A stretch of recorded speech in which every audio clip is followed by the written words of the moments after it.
Reagan announces Caribbean Basin Initiative. February 24, 1982. President Ronald Reagan announces a new program of economic and military assistance to nations of the Caribbean designed to prevent the overthrow of the governments in the region by the brutal and totalitarian forces of communism. The Caribbean Basin Initiative, CBI, was part of the Reagan administration's effort to curb what it perceived to be the dangerous rise in communist activity in Central America and the Caribbean. In the course of an address to the Organization of American States, Reagan argued that a massive new aid program to the Caribbean region was vitally necessary.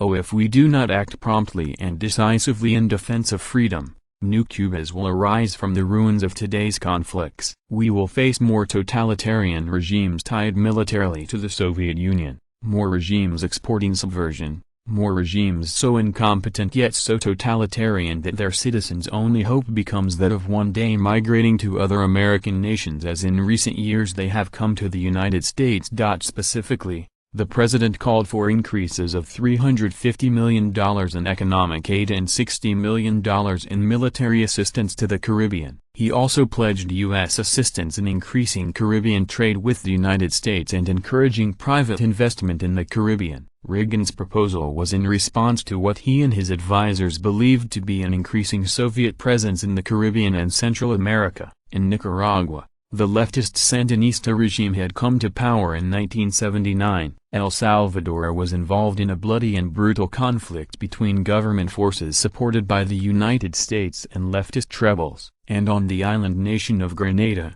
the government of Maurice Bishop was establishing close ties to Cuba and Fidel Castro. The CBI, however, had little impact on improving the economic situation of the nations it was trying to aid. Eventually the entire concept was allowed to simply fade away, and the Reagan administration chose to employ more forceful anti-communist measures in the region. These included support of the anti-Sandinista Contras, massive military aid to the Salvadoran government, and, in 1983, the invasion of Grenada to remove its leftist government.